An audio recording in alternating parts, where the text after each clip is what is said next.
할렐루야. 우리 도훈이 이리 봐도 멋지고 저리 봐도 멋지죠. 우리 도훈이는 너무 멋쟁이에요. 사랑하고 축복합니다. 우리 또 앞뒤 좌우 모든 분들과 아주 따뜻한 미소를 머금고 인사해 봅시다. 사랑하고 축복합니다.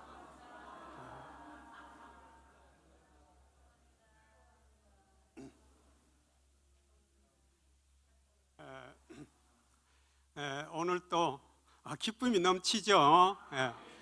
성자산에 오면 이렇게 기쁨이 넘쳐요.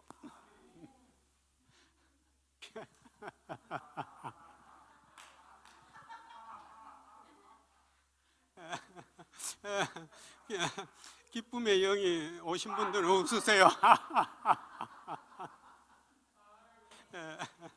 얼마나 감사합니까? 말할 수 없이 감사해요. 이 기쁨의 영 속에는 사랑의 영도 함께 오시고, 또 부요의 영도 함께 오시고, 또 악한 마귀들은 쫓아내는 영도 함께 오시고, 그래서 주님이 우리 성자산에 주시는 기쁨의 영, 이건 얼마나 감사한지 모르겠어요. 감사한지 모르겠어요. 그래서 저는 저 입구에 들어오면 이렇게 몸둘 바를 모르겠어요. 저 웃고 할게요.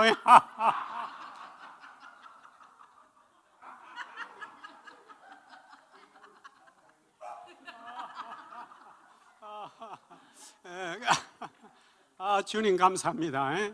우리 한번 해보세요. 주님 감사합니다. 감사합니다. 감사합니다. 사랑합니다. 우리 옆에 좌우에 계신 분들도 참 감사하죠. 함께 있어서 우리가 이렇게 주님을 찬양하고 경배하고 할 수 있어서 얼마나 감사합니까? 그리고 너무 예쁘죠? 우리 옆에 계신 분들한테 감사합니다. 감사합니다. 감사합니다. 감사합니다.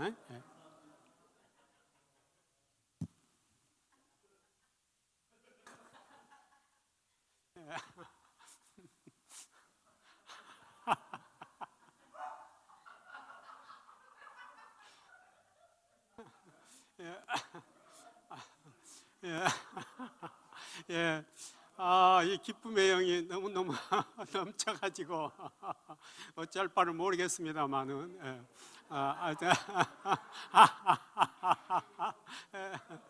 감사합니다. 감사합니다. 우리 지난주에는 요한계시록을 좀 어려워하신 분들이 계시고 그래서 또 어떻게 읽어도 이해가 잘 안 되는 분들이 계셔가지고 요한계시록을 제가 1장에서부터 22장까지 한번 빠르게 정리를 한번 해드렸죠. 드렸습니다. 그리고 오늘은 요한계시록 1장 1절에서 8절까지를 가지고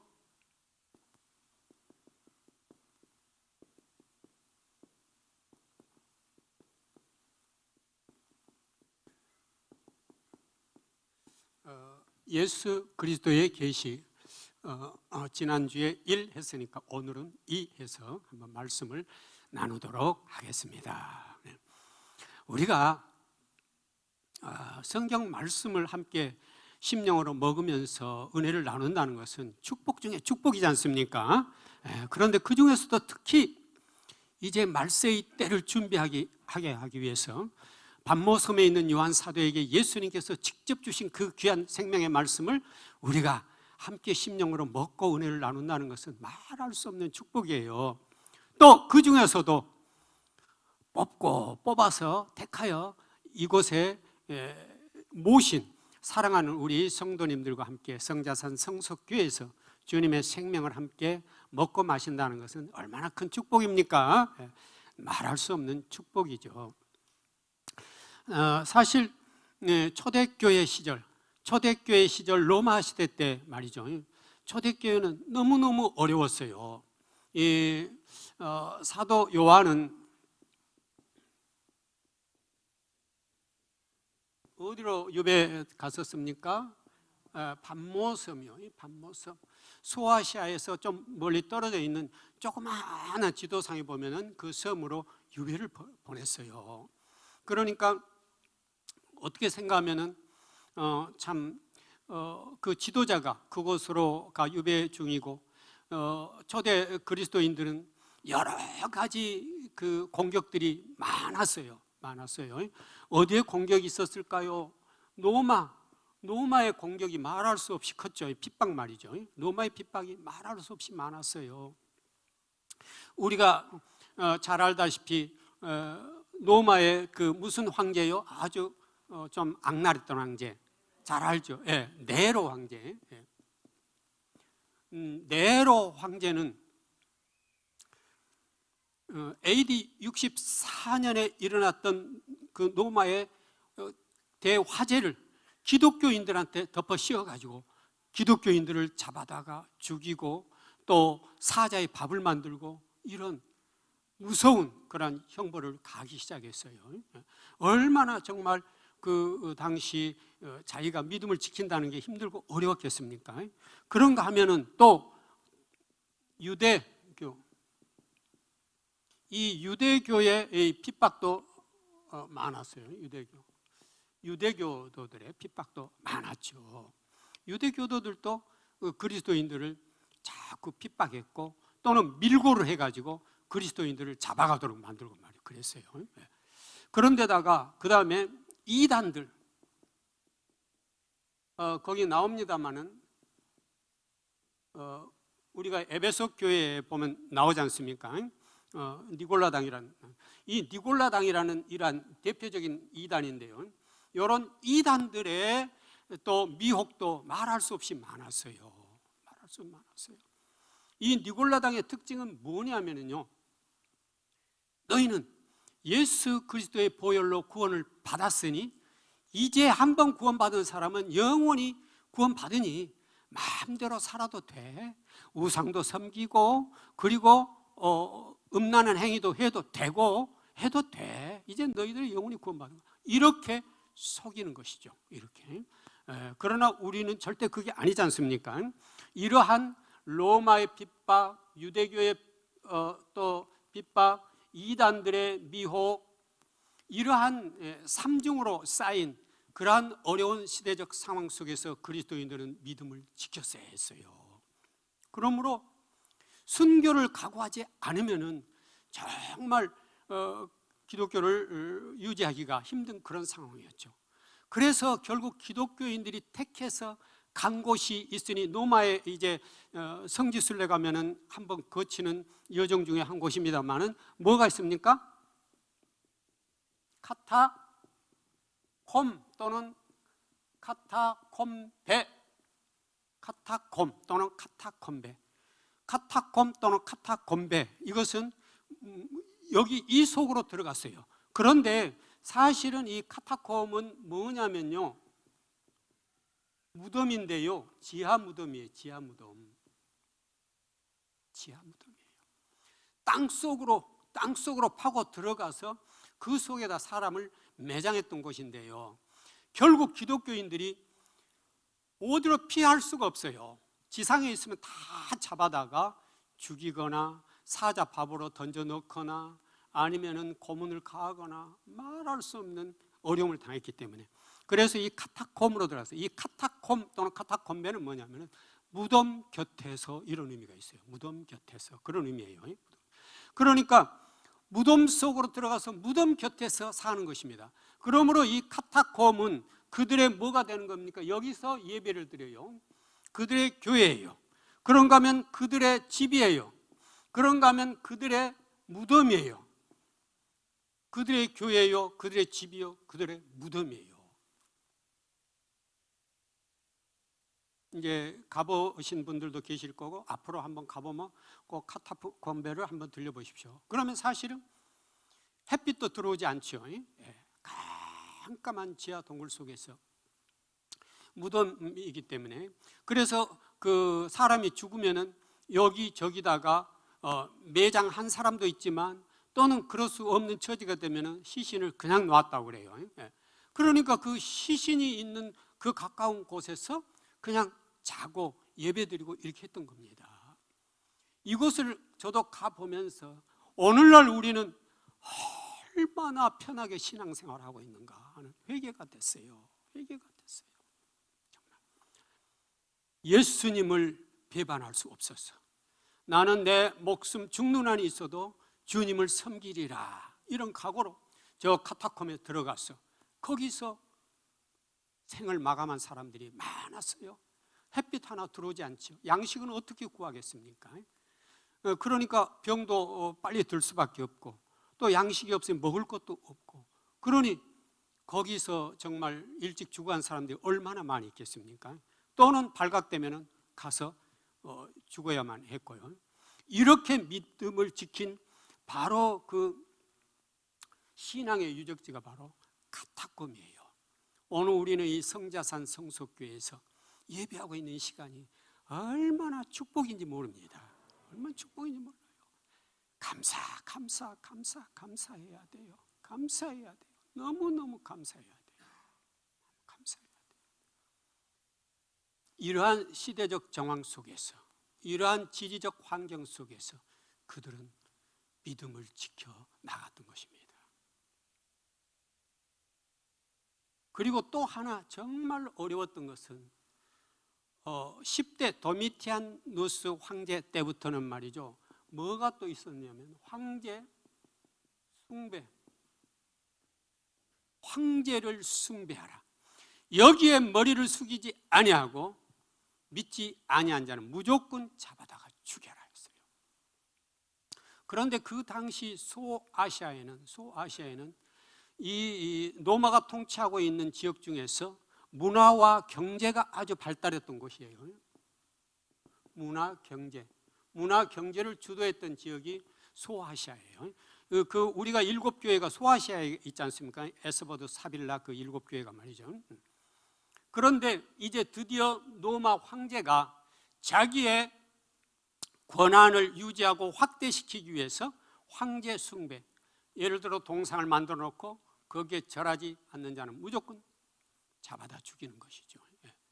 그런데 그 당시 소아시아 지역에 종교가 있었는데 하나는 다신교였어요. 다신교는 모든 신이 있다고 믿으니까 그냥 편안하게 숭배하는 겁니다, 황제. 그러니까 그들은 핍박 대상이 아니었어요. 그리고 유대교는 회의를 해가지고 우리가 황제를 위해 기도하겠습니다 하고 그 유대교는 선포를 해버렸어요. 그러니까 유대교도 살짝 빠져나갔어요. 그러나 그리스도인들은 우리는 절대로 예수님 외에는 우리가 숭배하거나 믿을 수 없습니다. 이게 초대교회 신자들의 신앙이었습니다. 그러므로 기독교는 아주 철저하게 핍박을 하기 시작을 했던 거죠. 이런 시대적 상황 속에서 이제 우리 요한 사도, 대표 신앙의 지도자였던 요한 사도는 어디에 있다고요? 반모섬에 있었습니다. 참으로 한치 앞을 내다볼 수 없는 그런 시대적 상황 속에서, 또 종교적인 상황 속에서 예수님은 구원의 빛을 주신 것입니다.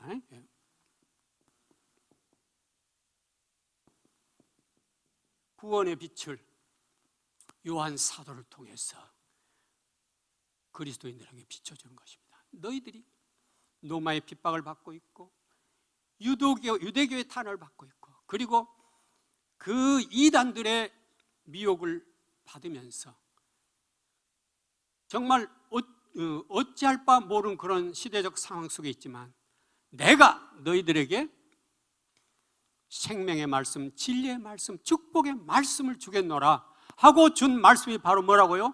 요한계시록이에요. 요한계시록.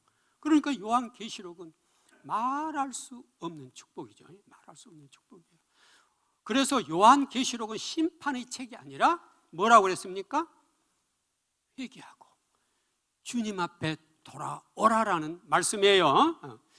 누구든 다 회개하고 내게 오면 내가 구원의 빛으로 임할 것이다. 이 말씀이 바로 요한계시록이에요. 요한계시록. 오늘 거기 1장 1절에 보면 예수 그리스도의 계시라. 이는 하나님이 그에게 주사 반드시 속히 일어날 일들을 그의 종들에게 보이시려고 그의 천사를 그의 종 요한에게 보내어 알게 하신 것이라 그랬죠. 그렇습니다. 그래서 반모섬에 유배 떠나 있는, 어떻게 보면 정말 어찌할 수 없는 그런 처지에 있는 사도에게 예수님은 빛을 비춰주시고 계시의 말씀을 주셔서 이제 이 말씀대로 사는 자는 정말 사람이 상상할 수 없는 그 축복의 영광을 누릴 것이다라는 말씀이죠. 그래서 요한은 하나님의 말씀과 그가 받은 모든 말씀들을 이제 백성들에게 준 것입니다. 그러면 3절에 보면 이 예언의 말씀을 읽는 자와 그다음에 뭐라고 했습니까? 듣는 자와 그 가운데 기록한 것을 지키는 자는 복이 있나니 때가 가까움이라. 아멘. 그랬습니다. 우리 3절 같이 한번 읽어보겠습니다. 같이 읽어봅니다. 시작. 이 예언의 말씀을 읽는 자와 듣는 자와 그 가운데 기록한 것을 지키는 자는 복이 있나니 때가 가까움이라. 아멘. 그렇습니다. 주님은 때가 가깝다는 말씀을 하십니다. 우리도 항상 깨어 기도하고 기름을 준비하는 처녀가 돼야 되겠죠. 그렇습니다. 오늘은 특별히 저 3절 말씀을 가지고요,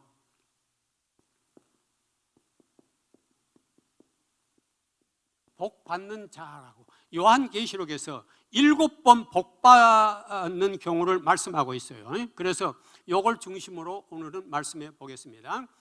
첫째는 3절에 이 예언의 말씀을 읽는 자와 듣는 자와 그 가운데 기록한 것을 지키는 자는 복이 있나니 때가 가까움이라 그랬습니다. 그러니까 첫 번째는 이 계시의 말씀, 이 생명의 말씀, 사실은 요한계시록뿐만 아니라 성경의 창세기부터 요한계시록 저 모든 말씀을 말하고 있기도 하고, 좁게 말하면 지금 주신 요한계시록 말씀하시는데 어쨌든 성경 전체를 말하죠. 이 계시의 말씀을 읽는 자와 듣는 자와 그 가운데 기록한 것을 지키는 자는 복이 있다고 그랬습니다. 이것이 첫째 주신 복이에요. 그런데 이 말씀, 우리가 말씀을 생명으로 여기고 말씀을 날마다 심령으로 먹어야 돼요. 같이 해봅시다. 말씀을 심령으로 먹자. 말씀은 이해하는 것도 중요하지만 먹는 것입니다. 먹어야 돼요. 심령으로 먹어야 돼요. 말씀을 먹어야 돼요. 왜냐하면요, 태초에 말씀이 계시니라. 이 말씀이 하나님과 함께 계시. 이 말씀은 하나님이니라. 그가 태초에 하나님과 함께 계셨고 만물이 그로 말미암아 지은 바 되어서 지은 것이 하나도 그가 없이는 된 것이 없으니라. 그 안에 생명이 있었으니 이 생명은 사람들의 빛이라. 빛이 어둠에 비치되 어둠이 깨닫지 못하더라. 아멘. 이건 요한복음 1장 1절에서 5절 말씀까지예요. 같이 한번 띄워주시겠습니까? 같이 읽어봅니다. 시작. 태초에 말씀이 계시니라. 이 말씀이 하나님과 함께 계셨으니 이 말씀은 곧 하나님이시니라. 그가 태초에 하나님과 함께 계셨고 만물이 그로 말미암아 지은 바 되었으니 지은 것이 하나도 그가 없이는 된 것이 없느니라. 그 안에 생명이 있었으니 이 생명은 사람들의 빛이라. 빛이 어둠에 빛이 돼 어둠이 깨닫지 못하더라. 아멘. 말씀이 바로 뭐예요? 말씀이 하나님, 예수님이죠. 말씀이 예수님이에요. 그래서 우리가 기도도 해야 되고 반드시 말씀이 있어야 돼요. 그런데 말씀을 이해만 하는 게 아니라 뭐라고 그랬습니까? 먹어야 된다고 그랬어요. 심령으로 먹어야 돼요. 날마다 먹어야 돼요. 먹어야 됩니다. 에스겔에게도 말씀을 먹으라고 그랬어요. 요한 사도에게도 내가 말씀을 줄 테니 너는 먹어라 그랬어요. 먹어라 그랬어요. 우리는 말씀을 먹어야 돼요. 심령으로 먹어야 돼요. 그래서 왜 그러느냐 하면은 또 여러분 잘 알다시피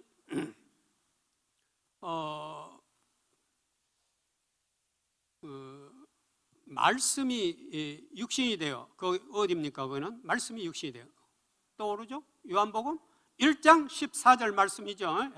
요한복음 1장 14절도 이렇게 말씀했죠. 같이 읽습니다. 요한복음 1장 14절입니다. 요한복음 1장.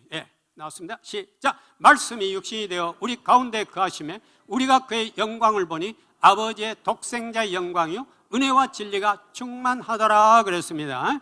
그러니까 예수님이 말씀이신 예수님이 육신을 입고 오셨어요. 그러니까 말씀이에요. 예수님은 말씀이시면서 육신을 입고 오신 거예요. 하나님의 말씀은 살아있고 활력이 있어 좌우의 날선 금보다도 예리하여 혼과 영과 및 관절과 골수를 찔러 쪼개게 하지 않으며 여기 띄워놨어요. 같이 읽습니다. 시작. 하나님의 말씀은 살아있고 활력이 있어 좌우의 날선 어떤 금보다도 예리하여 혼과 영과 및 관절과 골수를 찔러 쪼개기까지 하며 또 마음의 생각과 뜻을 판단하나니 13절도 띄워주세요. 지으신 것이 하나도 그 앞에 나타나지 않음이 없고 우리의 결산을 받으실 이의 눈앞에 만물이 벌거벗은 것 같이 드러나느니라. 아멘. 이건 무슨 말씀이냐면요, 이 말씀의 능력을 말씀하고 있죠. 하나님의 말씀은 뭐라고 했어요? 살아있다고 그랬죠. 하나님의 말씀은 살아있고 활력이 있어 좌우의 날선 어떤 금보다도 예리하여 그랬어요. 금보다도 예리하여 혼과 영과 및 관절과 골수를 찔러 쪼개니까 혼, 영, 관절, 골수 이걸 찔러 쪼갠다 했는데 이건 뭐냐면요, 말씀이 들어가면 혼이나 영이나 관절이나 골수는 은밀한 곳이에요. 인간의 가장 은밀한 곳, 우리가 쉽게 찾아볼 수 없는 아주 은밀한 곳에 숨어 있는 악한 것들, 그것을 뭐가 들어가면, 말씀에 빛이 들어가면 이것들이 다 해결된다는 것입니다. 말씀이 다 해결된다는 것입니다. 그러므로 말씀은, 하나님의 말씀은 살아있고 활력이 있어 자위의 날선 어떤 금보다도 예리하여 혼과 영과 및 관절과 골수를 찔러 쪼개기까지 하며 또 마음의 생각과 뜻을 판단하니 지으신 것이 그 앞에 하나도 나타나지 않음이 없고 우리의 결산을 받으실 이 눈앞에 모든 것이 벌거벗은 같이 드러난다 그랬어요. 그런데 하나님은, 예수님은 그 능력을 가지고 계시고 또 그의 제자들에게도 그렇게 할 수 있는 능력을 주셨죠. 그러니까 우리가 그의 제자들이지 않습니까? 예수께서 12 제자를 부르다 더러운 귀신을 쫓아내 모든 병과 모든 약한 것을 고치는 권능을 주시니라. 아멘. 마태복음 10장 1절 말씀이죠. 제자인 우리들에게도 그 권능을 주셨다는 거예요. 그런데 우리는 항상 칼집에다 칼을 꽂아만 놓고 쓰질 않으니까 녹슬어서 못 쓰는 것이에요. 앞으로 말씀의 검을 사용하십시오. 말씀의 검을. 에베소서 6장에도 나오지 않습니까? 17절에 하나님의 성령의 검 나오죠. 17절 읽으면 시작. 구원의 투구와 성령의 검 곧 하나님의 말씀을 가지라 그랬습니다. 성령의 검이에요. 말씀은 성령의 검. 성령의 검. 이 말씀이 들어가는 곳에는 모든 것이 나타난다는 거죠. 나타나는 거죠. 같이 해봅시다. 성령의 검을 사용하자. 성령의 검을 사용하자. 그렇습니다. 사용을 해야 돼요. 되게 많은 사람들이 그냥 칼집에다가 꽂아놓고 사용을 안 하니까 녹슬어서 못 쓰게 되잖아요. 그래서 이 검을 사용하라는 것이에요. 사용하라는 것이에요. 우리가 어떤 악한 것들이 내게 침투할 때도 예수의 이름으로 명하여 물러갈지어다 하고 쫓아내라는 것입니다. 말씀의 검. 그런데 이 검이 반드시 무슨 검이냐면 성령이 함께하는 검이에요. 말씀이 성령과 함께할 때 그 능력이 나타난다는 것입니다. 할 수 있거든 무슨 말이나 믿는 자에게는 능치 못할 일이 없느니라. 아멘. 아멘. 내게 능력 주시는 자 안에서 모든 것을 할 수 있느니라. 아멘. 빌립보서 4장 13절 말씀이죠. 아까는 마가복음 9장 23절 말씀이죠. 이런 말씀들처럼 하나님은 우리에게 모든 걸 할 수 있는 능력을 제자이니까 주신 것이에요. 이런 것들이 전부 다 말씀이에요. 말씀. 그래서 주의 말씀은 내 발의 등이요 내 길의 빛이니이다 그랬습니다. 여기 어디에 나온 말씀입니까? 시편 119편 105절에 나오죠. 같이 읽습니다. 시작. 주의 말씀은 내 발의 등이요 내 길의 빛이니이다. 그렇습니다. 오직 내가 바르게 갈 수 있는 것은 말씀이 인도하는 그 길뿐이에요. 말씀. 말씀이 인도하는 길이에요. 그래서 시편 119편 130절 한번 보여주시겠습니까? 시편 119편 130절입니다. 같이 읽습니다. 시작. 주의 말씀을 열면 빛이 비치어 우둔한 사람들을 깨닫게 하나이다. 아멘. 예, 그렇습니다. 우리 사람들에게 아까 요한복음 1장 1절 말했습니다만은 빛이 비치지만은 사람들이 깨닫질 못한다고 그랬잖아요. 그런데 이 말씀의 빛이 들어갈 때 이제 우둔한 자들도 깨닫게 된다고 그랬습니다. 그러므로 우리가 말씀을 심령으로 먹어서 그 말씀이 들어올 때 아멘으로 응답 받아들여서 우리가 깨닫지 못한 것들이 확확 드러나도록 이렇게 만들어야 될 줄 믿습니다. 예, 그렇습니다. 그래서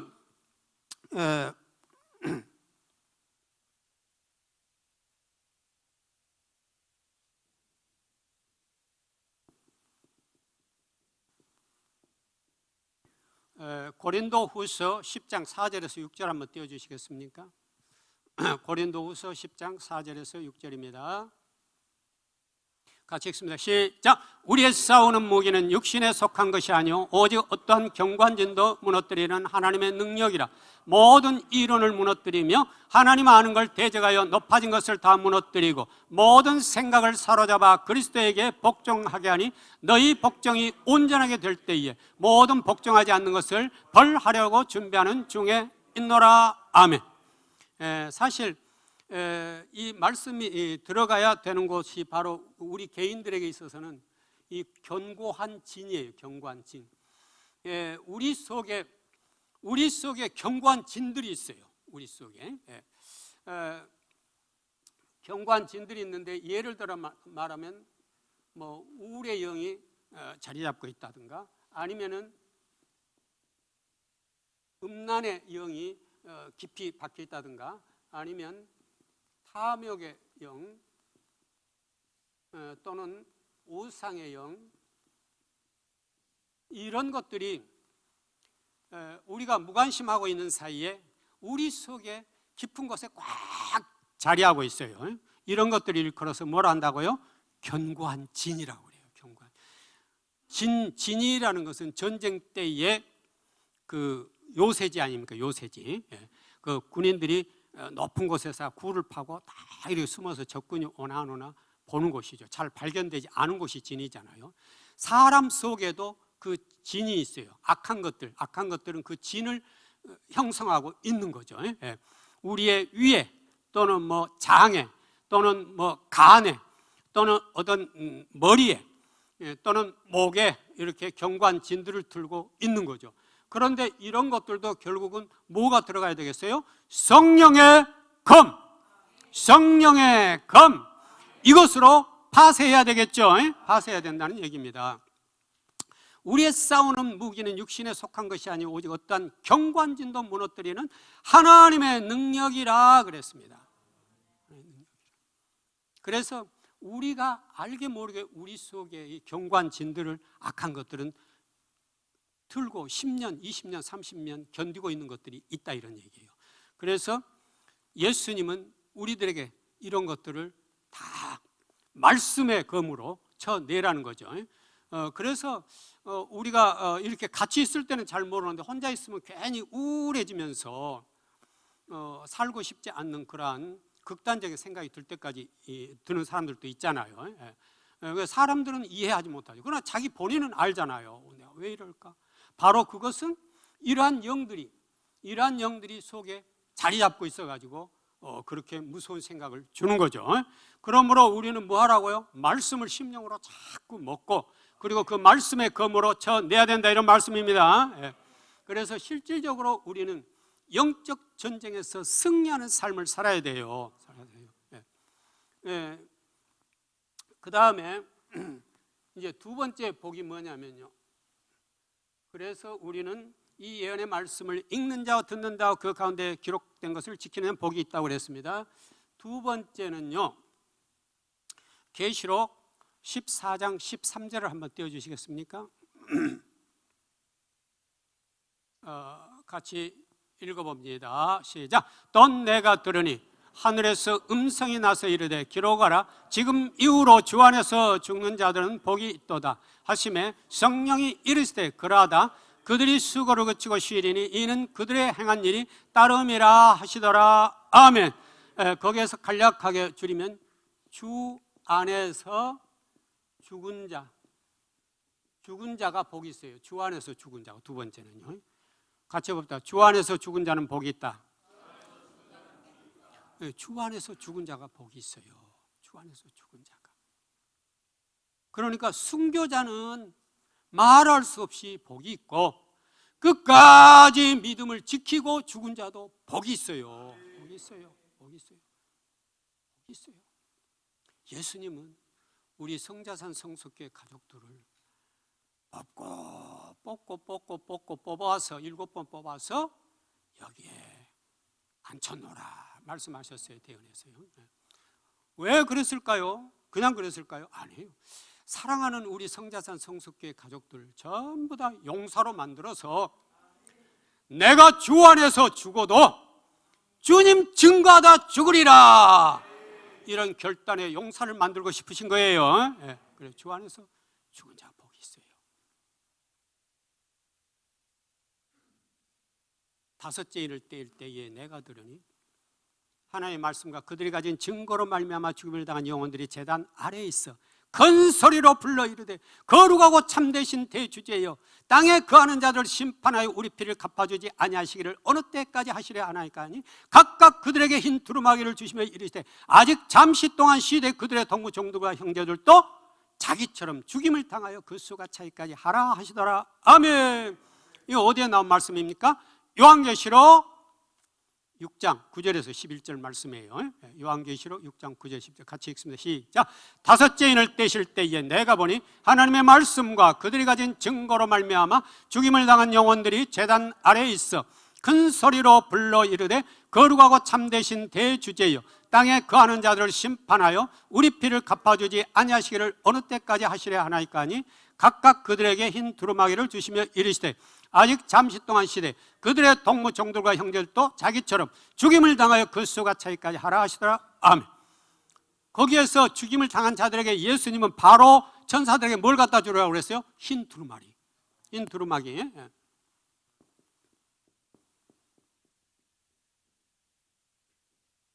사실 이제 예수 믿는 자들이 최종적으로 받아 입어야 될 옷이 바로 뭐예요? 흰 두루마기잖아요. 흰 두루마기.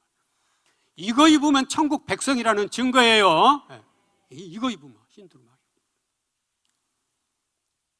자, 같이 따라해 봅시다. 나도 믿음 잘 지켜 흰 두루마리 받아 입어야겠다. 꼭 이거 받아 입어야 돼요. 이거 입어야 돼요. 우리가 마지막 상황을 한번 상상해 본다면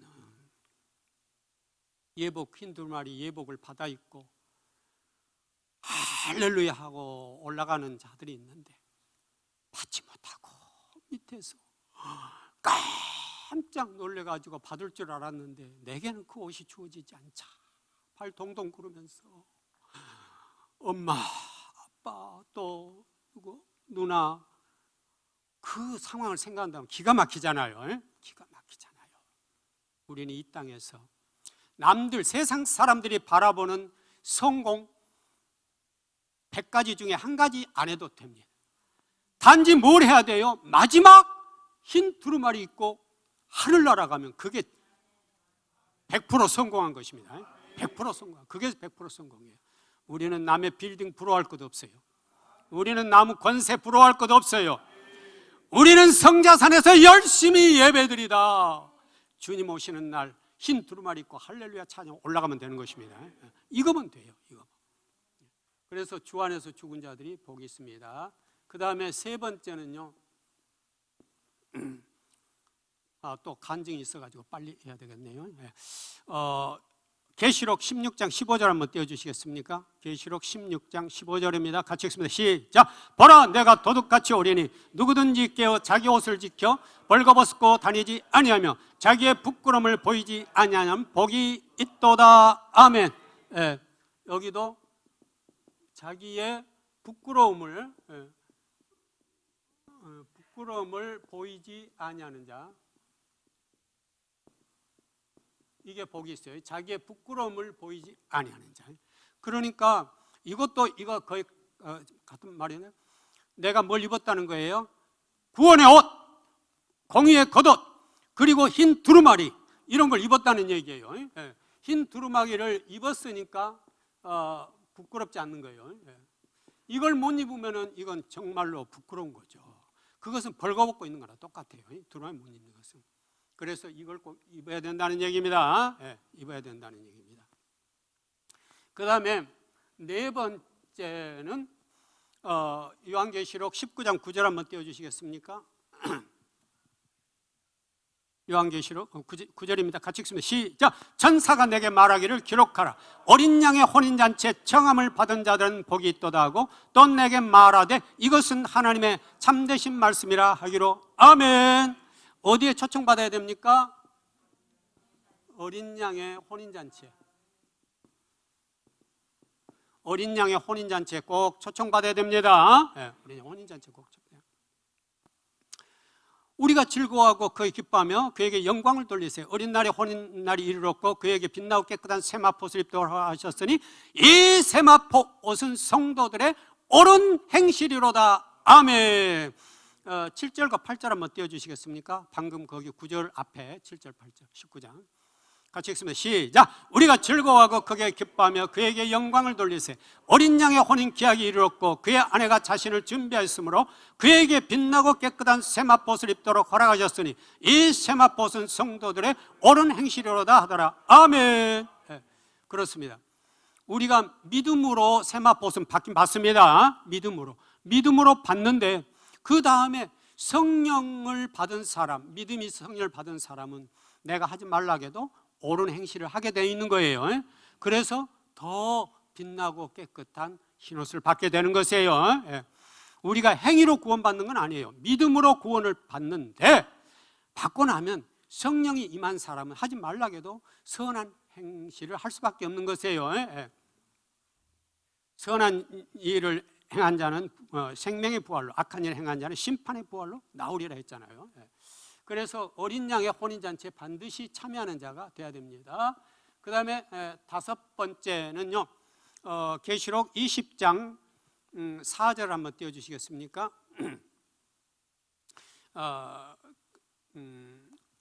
같이 읽습니다. 시작. 또 내가 보좌들을 보니 거기에 앉은 자들이 있어 심판하는 권세를 받았더라.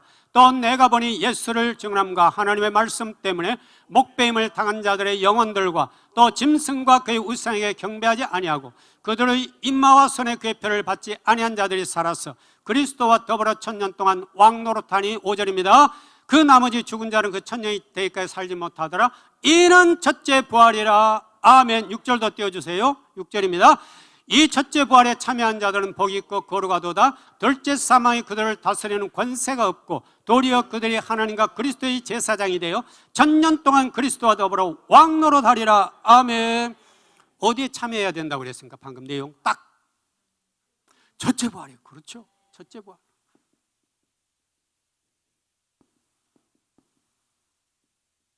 첫째 부활에 참여한 자가 돼야 돼요. 첫째 부활에 참여하는 자가 돼야 됩니다. 첫째 부활에 반드시 첫째 부활에 참여. 그렇다면 첫째 했으니까 둘째 부활도 있단 말이지 않습니까? 그렇죠?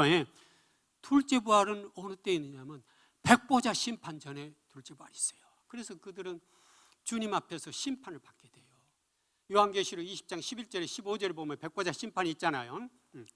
또 내가 크고 흰 보좌와 그에 앉으신 일 보니 땅과 하늘이 간데 없더라. 또 내가 보니 작은 자나 큰 자나 그 부자나 다 그 보좌 앞에 서 있는데 책들이 펴있고 또 다른 제 펴져 있고 생명책이라고 그랬잖아요. 그래서 자기 행위를 따라 책들에 기록된 대로 심판을 받는다고 그렇게 되어 있습니다. 그것이 백보자 심판이에요. 그런데 우리는 반드시 첫째 부활에 참여해야 해요. 첫째 부활에 참여해서 주님과 함께 가야 됩니다. 아니면은 주님이 오실 때 우리가 같이 휴가 되거나 말이죠. 첫째 부활에 참여하거나 그렇습니다. 주께서 호령과 천사의 나팔 소리와 친히 하늘로부터 강림하시리니 그리스도 안에서 죽은 자들이 먼저 일어나 그 위에 우리 살아남은 자들도 그들과 함께 구름 속으로 끌어올려 공의 주를 영접하게 하시니 그리하여 우리가 항상 주와 함께 있으리라. 아멘. 이것이 휴거현 될 때 말하고 있죠. 이것은 어디에 나옵니까? 데살로니가 전서 4장 어디에 16절 17절 말씀이었죠. 그렇습니다. 데살로니가 4장 데살로니가 전서 4장 16, 17절 말씀에 휴거에 대한 얘기가 나오죠. 그때 이렇게 두 사람이 있다가 한 사람은 쫙 올라가는 거예요. 그런데 한 사람은 못 올라가면 얼마나 당황스럽겠습니까? 마태복음에 나오잖아요. 24장에 두 사람이 밭에 있으면 한 사람은 데리고 한 사람 버려둠을 당할 것이요, 두 여자가 맷돌질을 하고 있으면 한 사람은 데리고 한 사람 버려둠을 당할 것이요, 그러므로 깨어있으라. 어느 날에 너희 주가 너희에게 임할는지 알지 못하느니라. 아멘. 마태복음 24장 40절에서 42절에 있는 말씀이죠. 그래서 우리는 항상 깨어서 준비하고 그리고 반드시 첫째 부활에 참여하는 자가 되어야 됩니다. 그 다음에 여섯 번째는 계시록 22장 7절 말씀을 열어주세요. 같이 읽습니다. 시작. 보라, 내가 속히 오리니 이 두루마리의 예언의 말씀을 지키는 자는 복이 있으리라 하더라. 아멘. 이것은 아까 계시록 1장 3절 말씀하고 비슷하죠. 반드시 우리는 말씀을 지켜야 돼요.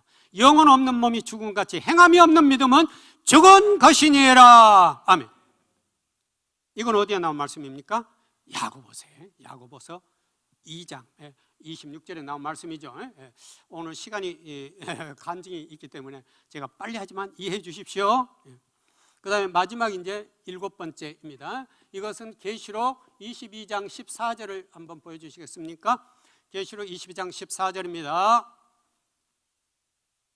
같이 읽습니다. 시작. 자기 두루마리를 빠는 자들은 복이 있으니 이는 그들이 생명나무에 나아가며 문들을 통하여 성에 들어갈 권세를 받으려 함이로다. 아멘. 여기서는 뭐라고요? 뭘 빠라고요? 자기 두루마기를 빠는 자. 자기 두루마기를 빠는 자. 한마디로 말하면 뭐 하라는 얘기입니까? 회개하라는 얘기죠. 그렇죠. 역시 성자산 성숙의 성도님들이 이겁니다. 네.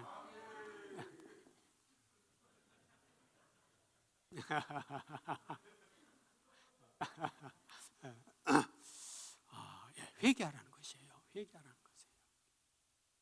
회개하라는 것입니다. 주님은 그런다고 말씀하셨잖아요.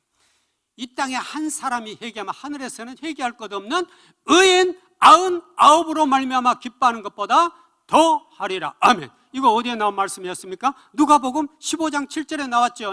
바빠도 한번 띄워주시겠습니까? 누가복음 15장 7절입니다. 같이 읽습니다. 시작. 내가 너희에게 이르노니 이와 같이 죄인 한 사람이 회개하면 하늘에서는 회개할 것 없는 의인 99으로 말미암아 기뻐하는 것보다 더하리라. 아멘. 이 땅에서 한 사람이 회개하면은요, 하늘에서는 잔치가 벌어져요. 잔치가 벌어져요. 누가 또 회개했다. 회개하고 구원받았다. 하늘에서 의인 99 기뻐하는 것보다 더한다 했잖아요. 그러니까 회개가 그렇게 중요한 것입니다. 여러분들이 죄를 회개할 때 주님은 천사를 시켜서 죄를 싹 지워버리는 것이에요.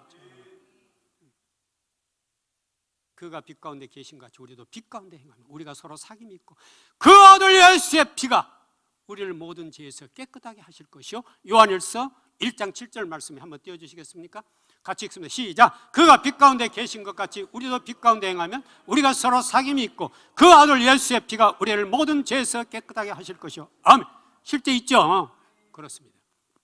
회개가 굉장히 중요합니다. 그러니까 회개를 진심으로 눈물로 회개할 때 내가 아무리 악하고 나쁜 죄를 졌다 할지라도 주님은 기뻐하시면서 천사야 누구누구의 죄를 지어라 싹 지어버린다는 것입니다.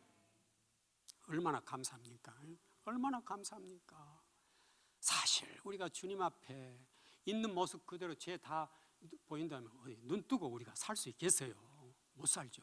그런데 내가 회개할 때 주님은 너무너무 좋아하셔서 우리 죄를 천사를 시켜서 보혈로 다 지워버려요. 이렇게 감사한 일이 어디 있겠습니까?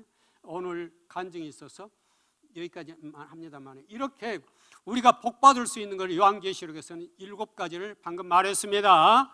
그래서 우리가 꼭 주님의 귀한 생명의 말씀 지키고 또 심령으로 먹고 행해서 주님 앞에 놀라운 축복받아 우리가 다 천국 갈 때 빛나고 화려하고 아름다운 두루마리 입고 우리 함께 가서 우리 원장님 뵙고 거기에서 함께 우리가 춤추면서 주님을 찬양해요. 주님 찬양해요. 기도하겠습니다. 하나님 참 감사해요. 오늘 또 주님의 귀한 생명의 말씀을 통해서 복받을 수 없는 있는 7가지를 함께 은혜로 나눴습니다. 우리 삶 속에서 우리가 누리고 실천하며 우리의 깨끗한 세마포 두루마기를 준비하게 하여 주시옵소서. 예수님 이름으로 기도하옵나이다. 아멘. 간증으로 은혜 받도록 하겠습니다.